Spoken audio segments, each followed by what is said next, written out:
Welcome to the Heartbeat of Holliston. I'm Melissa Kaspern. I'm Brian Winston. Well, happy holidays. Happy holidays ready? to you. We're getting there. Yeah. Like 10 days left till Christmas? Sure, yeah.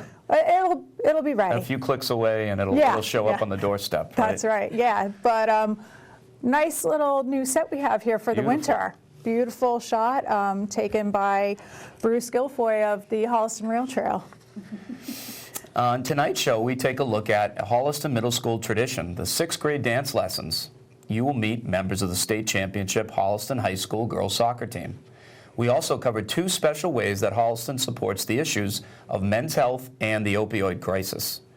We continue featuring our downtown businesses with our first guest. What is Christmas without candy? Luckily, you can find a delicious selection at the Candy Cottage. Let's welcome Donna Cady, the owner of this unique store. Welcome, Donna. Thank you, Brian and Melissa. Thanks for coming on. Thank you for having me. Anything cooking special for the holidays coming up? A lot of candy, many gift baskets. Yeah.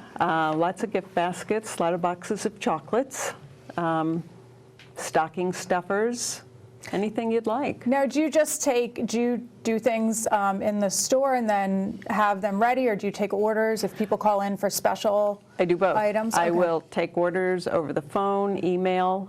People will call in and give a suggestion as to what they would like in a gift basket. Sometimes they'll just say, I have no idea, just do a $75 gift basket, and I select the items and put it together for them. Or if they're like me, can they like fly in on the way to the hostess house and just pick something up real quick? That can be done as long as we have a little bit of time. Yes, absolutely. And how personalized can things get with like names on candies, things like that? Or, I personally do not do that, but I have someone who can, personalize some items also. But mostly it's what I have in the store that will go into a gift basket. How long have you been in business? This time 18 years. Wow. Just hit 18 years. And how did you get started in the candy making? And candy making started a long time ago when I was doing it for my girls. I was a mom at home with them, so did something, sold it a little bit. And then 18 years ago, a friend, actually longer than 18 years, we were having coffee and she said, we should open a store. So we looked around downtown and saw some locations, and we opened a store, just like that. And you've been in how many locations? This is my third. Third one now. Yes, third and last. yeah. Enough moving. And you have a basket. You got a couple things here to showcase. A couple to show that have been made up. This way. So this is an example of what we could come in. This is, one that's ready-made. So there are plenty in the store that are ready-made if you want to come in when you're on the fly, Melissa. I am. And you're not real, selective as to what you want in it. Everything is nicely made. There's this one. And sometimes we try to think outside of the basket and find some different things to put a basket together. We hear a lot nowadays, and many people have different allergies or dietary needs. Do you cater to all those different I do, varieties? quite a bit. Okay, good. I have a fairly extensive selection of nut-free candy, with candy made without nuts, and it's totally dedicated facility for that. And then also, in the last few years, a dairy-free, gluten-free, soy-free. People need egg-free, so all of those types of candy also. And it seems to get larger and larger, the number of people that need that. So are you both making candy on site and then outsourcing from vendors? I only outsource from vendors. I don't make any more.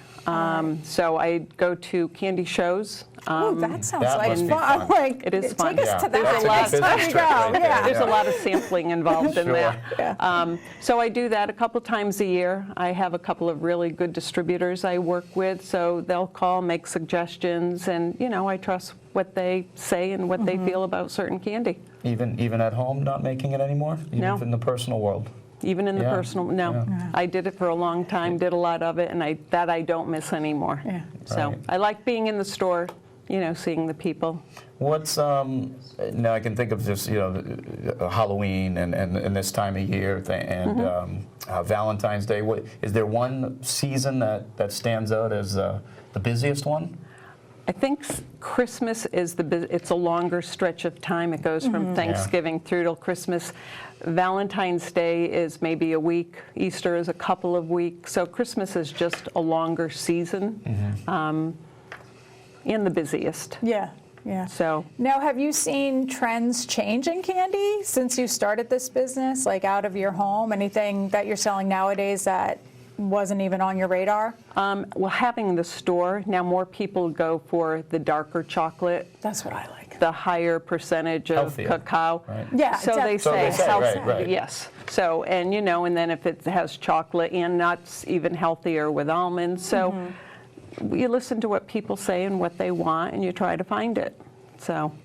Yeah, dark chocolate and almonds. If I can keep telling myself it's healthy, then I can eat it all the time. In moderation, it's all healthy. In moderation, sure. It's all good. What's your biggest seller?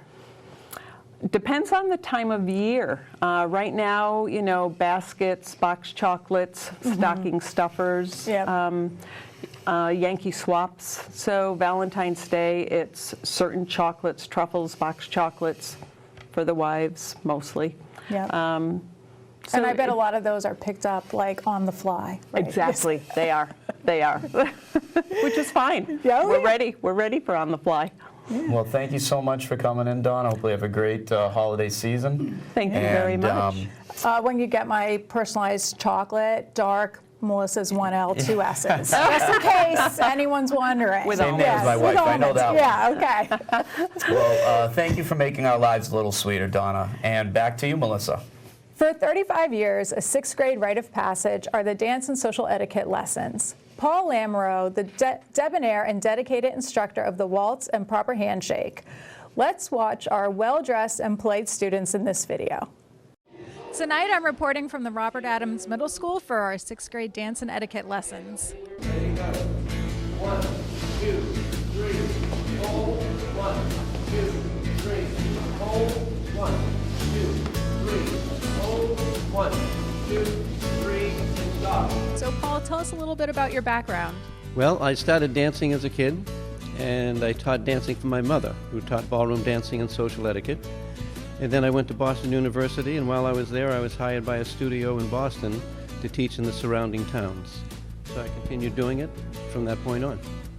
And how did you get the idea to develop this 6-week ballroom dancing and etiquette course for 6th graders? Well, it's similar to what my mother taught, and also I started because some parents asked me to. And how many years ago did you begin these? Probably about 35 plus years. I mean, when I started here in Holliston, it was the old junior high. I would like to see 1, 2, 3 in the middle, 1, 2, 3, out. That's your first basic step, and then 2 squares, and begin to start together to the center with a square. Let's see what happens.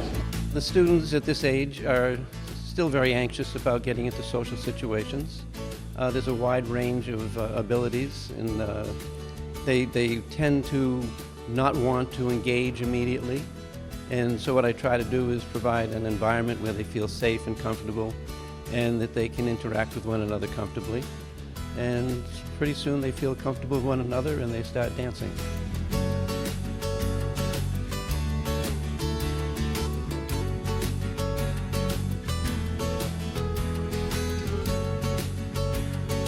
Have you noticed any differences with the children through the years? I have.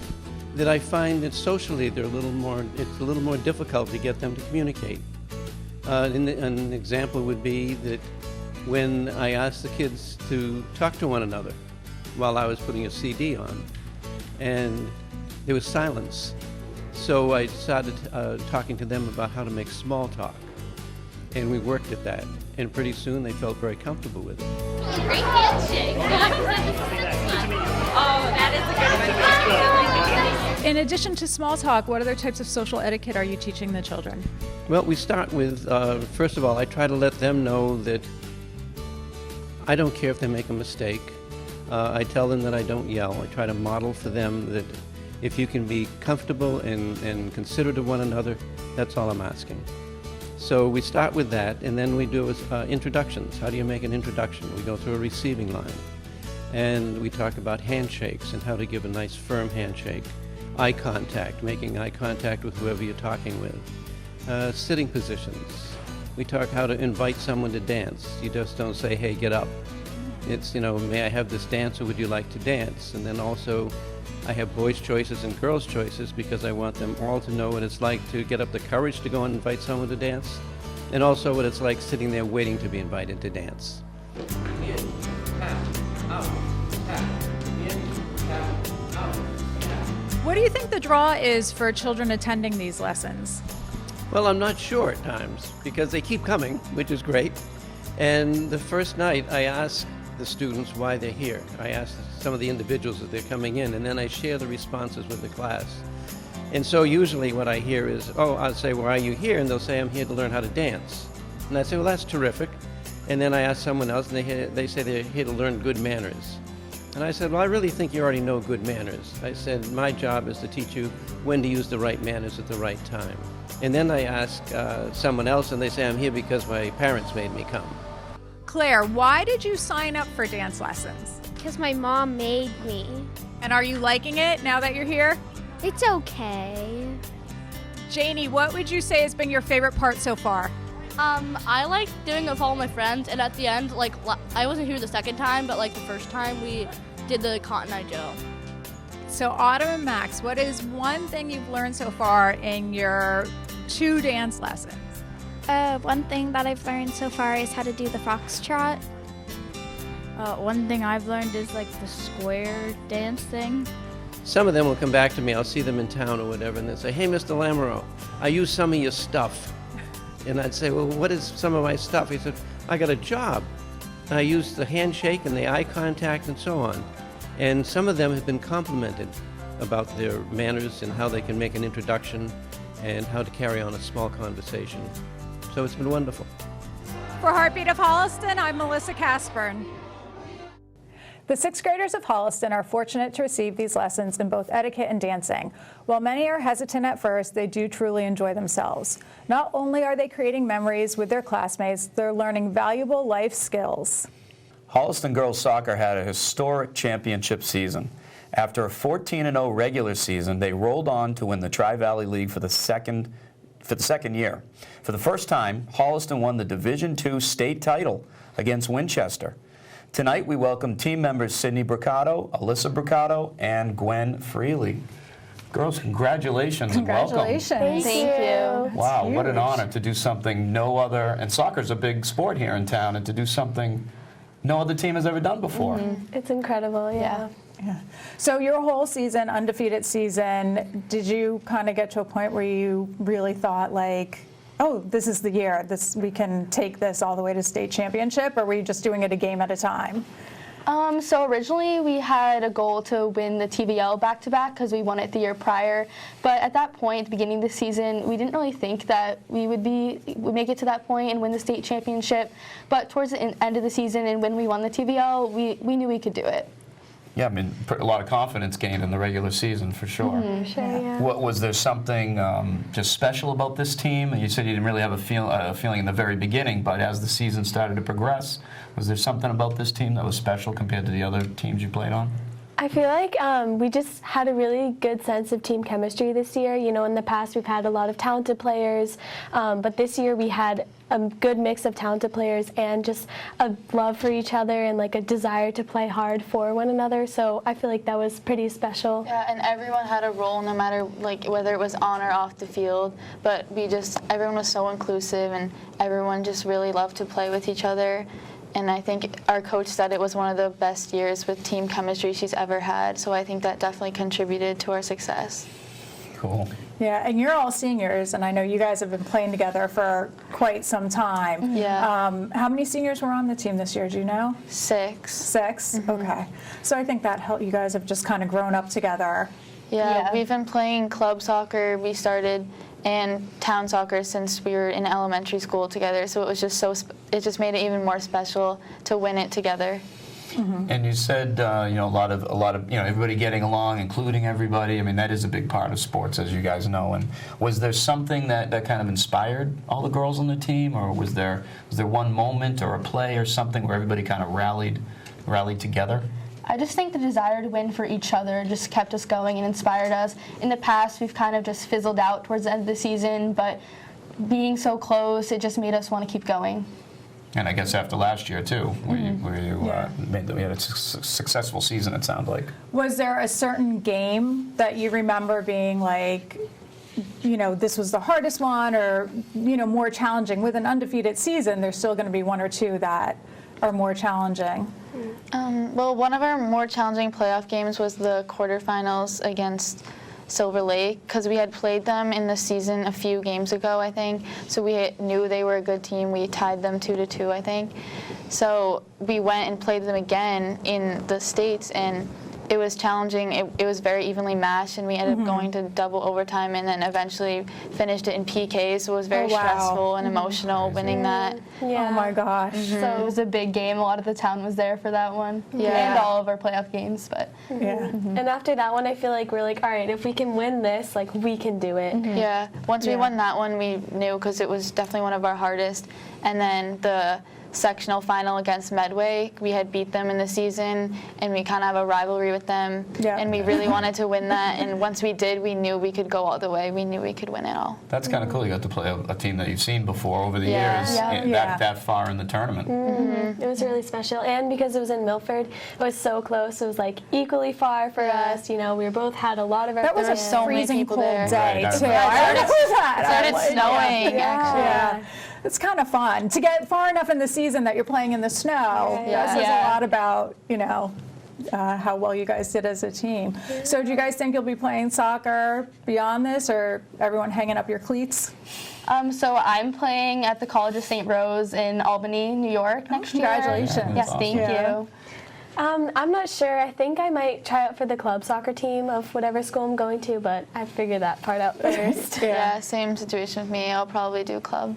Yeah. Awesome to go your last high school game, going out with a W. I know, it's amazing. I can't imagine how excited you girls were in the, on the field and celebrating with your friends and family in the locker room. What are some memories from that night, even though it wasn't that long ago? Yeah. I mean, I feel like at first, just starting with right as the game ended, as soon as the referee blew the whistle, we all ran to each other, and we ended up in a big pig pile laying on the ground because we were all just hugging each other. And I remember I started bawling because I was just overwhelmed with emotions. Yeah, it was just because since it was mine and Sydney's last game ever playing soccer together, it was very emotional. Yeah. And it was just amazing to be able to win it. And so and then them handing us the trophy, we were just we really just did that. Did you get the trophy that day? Yeah, on the field. They presented it on the that's field to us. So Any words of wisdom you'd pass down to next year's team, or? I would just say you never know what's going to happen, so always try your best, because we never really expected this going into the season. But once we started taking it game by game and we started winning every game, we started getting more motivation, and we realized that we probably could do amazing things. You certainly did. Yeah, no doubt. And now you guys have played your whole lives together. Yeah. And what are some of the memories of just Holliston soccer growing up? Spookerfest, or at the Marshall Street? Yeah, we did What are some of Spookerfest. anything stand out from your careers as a memory, even from way back when you were younger? Sorry, I feel like just the camaraderie, HISA, the Holliston Youth Soccer Association, I think does a great job of, getting enough youth players in the town, and I remember a lot of kids in our grade would play, and it was just always a really, really fun time, and I think I learned a lot about soccer, so just the overall experience of HISA. Yeah, Gwen said, it was really fun. I always look forward to it every single day at school when I had practice after games in the weekends, because it was just fun to play with your friends on a town level. Yeah. Great. Well, congratulations. This is an amazing feat to be undefeated and then go on and take the state championship as seniors. I mean, that's got to feel really good. Feels incredible. Congratulations, girls. Thank you very much. Thanks for coming in. Thank you for having us. And thank you for sharing your story, and congratulations on a fantastic championship season. You are terrific ambassadors for Holliston High School. Men's health is a topic that seldom makes the headlines.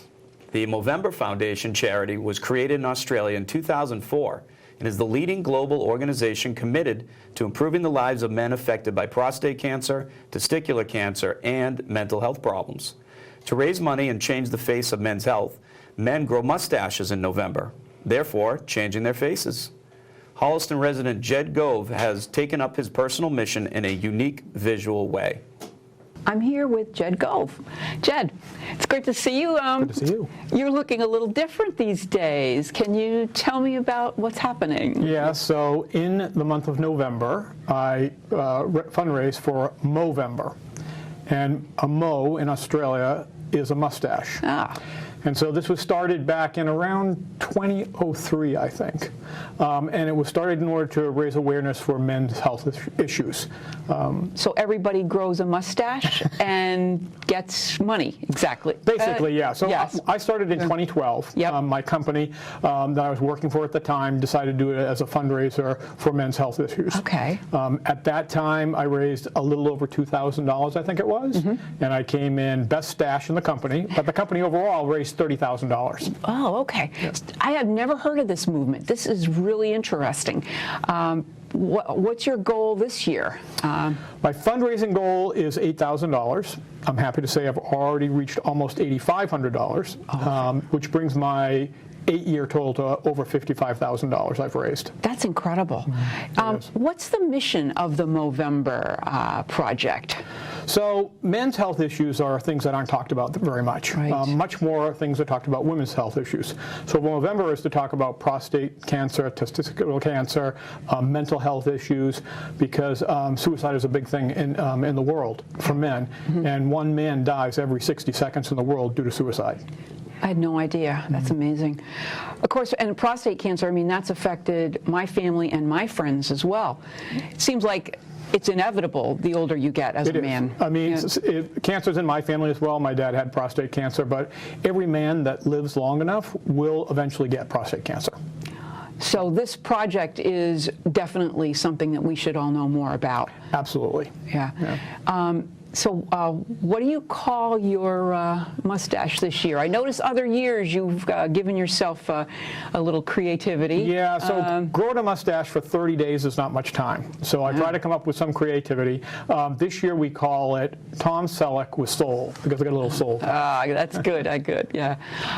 So how can we help? I know November is over with, but can we still contribute to your cause? You absolutely can. You can contribute basically all year round, but the big push is always in the month of November. Well, I really appreciate you coming to tell us about this. I think it's something that one person in Holliston can make such a difference over the last 8 years. Absolutely, yep. It's really fun too, you know, because it's fun to get the people's reaction to see, because I normally don't have any facial hair, to see what people are thinking about. And the one that got the biggest reaction was when I had a spider basically carved into my face. Oh my God, that's crazy. You know, you're a little crazy anyway sometimes, Jed, so that works. Yeah. It does. Yeah. Thanks, Jed, for telling us about this important cause. This is Chris O'Lawless for the Heartbeat of Holliston. Thanks to Jed. People from Australia to Holliston are tackling the issues of men's health. Coming up next is another side of life today in Holliston. The Holliston Drug and Alcohol Coalition was founded to bring awareness and support to our citizens who have been affected by the opioid crisis. Recently, they sponsored an evening to spread hope and build resiliency. Tonight, the Holliston Drug and Alcohol Awareness Coalition is hosting an evening of hope and healing through art and prayer. For those of you who are not familiar with HDAAC and the work that we do, we're a community-based coalition of volunteers. It's made up of parents and business owners, public safety and public health professionals, school representatives, and faith leaders in Holliston who are focused on eliminating stigmas around substance use disorder and preventing substance misuse in our community and town. Substance use had a significant role in my parents' divorce after 38 years of marriage, and has significantly changed my dad from who he was when I was a kid. It's also taken the life of my 28-year-old cousin, and it currently holds his mom and his sister hostage. It's made me angry. it's made me want to do something. And a big part of this evening is talking about it openly so that we know that we're together in this and we have support and we're not alone. What's happening here tonight at the library? What's this event about? So this event is about spreading hope and building resiliency here in Holliston. There's so many people in our community that have been impacted by substance use disorder and substance misuse. And we want to start to remove the stigma around talking about that, because people facing a substance use disorder, whether it's yourself or your loved one, you feel so alone and so isolated. And so tonight is really starting to remove that stigma in the community and acknowledge that we do have issues in Holliston that we can address and work together and support each other on. And we are kicking off the night with the Natick Opioid Project. It's done by parents who have lost someone to the opioid epidemic, and it is talking about their loved one and their stories and who they were. And it's an incredibly powerful and very sad, but also uplifting and cathartic to share that story. Our hope is tonight that all of us feel loved and supported, and that we can hold on to that feeling and draw from our collective strength as we go through the next month and into the new year. What's the role of Youth and Family Services here tonight in this presentation? Where do you think you stand? Yeah, Youth and Family Services is here in the resources aspect of things. Most people don't know that we are a full-service mental health clinic. So we provide therapy and resources and referrals out into the community depending on what people's needs are. But we do operate a full mental health clinic in the community for any Holliston resident. My son Tristan died in 2013 from an overdose and cocktail of fentanyl and other things. Raising children is difficult. We struggle as parents with that moment of, do I let my son be a man and learn from his mistakes? Or do I just hover over him a little bit longer and don't let him go there? I never thought about that with Tristan. Tristan always seemed to have his head on his shoulder right, and I never worried about him. And unfortunately, when he was in high school, he found Percocets. And he was addicted to Percocets for 3 years in high school, and I had no idea. I did not know. When he graduated and was out of school for a couple years, things were going wrong. He had a good job, he was bringing home a good paycheck, and he seemed to be at a loss for money. And my husband and I tag-teamed him and said, where's the money going?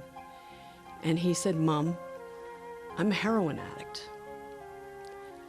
And I didn't know what to do with that. I talked to people in my town, selectmen and people involved in the community. But the stigma was so big at that point that they were embarrassed for me. I was fighting for my son's life, and people were embarrassed for me. This tonight is a really a multimedia look at a problem. Can you tell us more about what's happening here with the art? We had this opportunity. Natick SOAR sponsored this project and invited several of us mothers who had lost our children, and there were a couple kids who were in recovery who participated as well. And it was interesting because when we showed up, we were all anxious about what to expect and what this was going to do for us. And it was truly a cathartic expression of our love and our grief and the story alone that we were able to share. Every time we got him into rehab, I had hope. And we don't know what happened that September, because I thought he was sober. He was being treated by a physician. He was on medication. I thought he was sober. And I found him. And I did CPR on him. And he lived on respirators for a couple days. And then we had to make a decision. And so our family changed, and we miss him every day. The big thing about when you lose a child is that you don't ever want that child to be forgotten. And this keeps him alive, and it still shares his life with other people. And I've had people come up to me and say, oh, Tristan, and they'll remember, and so So it keeps him alive for us, and that's important.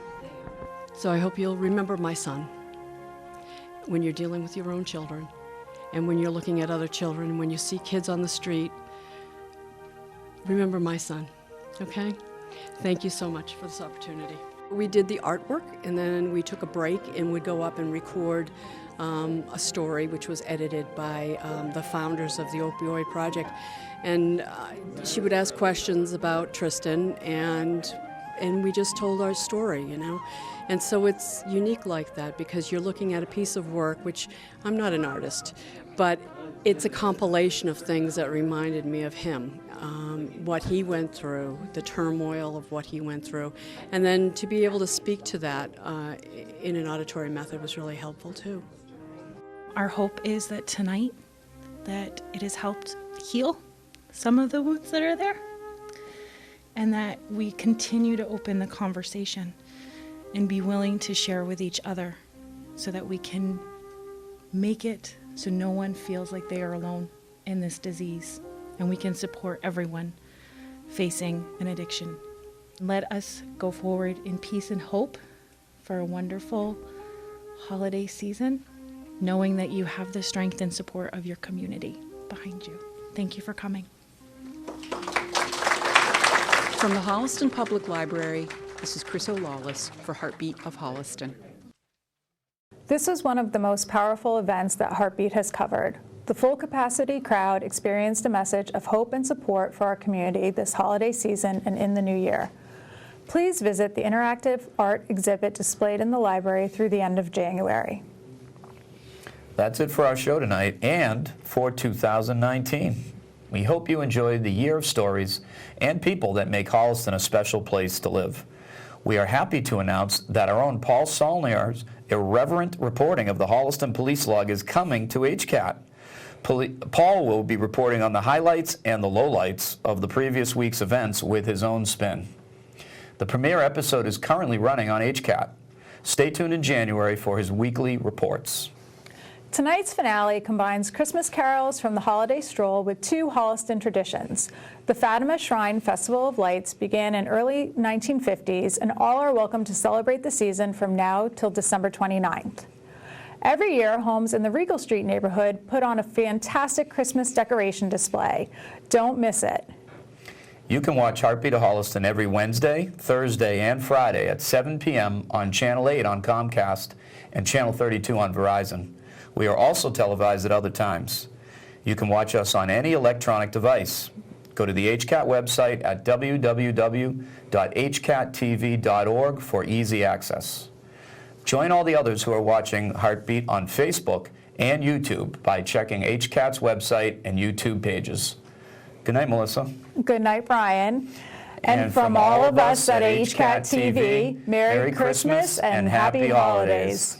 Oh, the weather outside is frightful, but the fire is so delightful, and since there's no place to go, let it snow, let it snow, let it snow. It doesn't show signs of stopping, and I brought some corn for popping. The lights are turned way down low. Let it snow, let it snow, let it snow. When we finally kiss goodnight, how I'll hate going out in a storm. But if you really hold me tight, all the way home I'll be warm. Oh, the fire is slowly dying, and my dear, we're still goodbying. But as long as you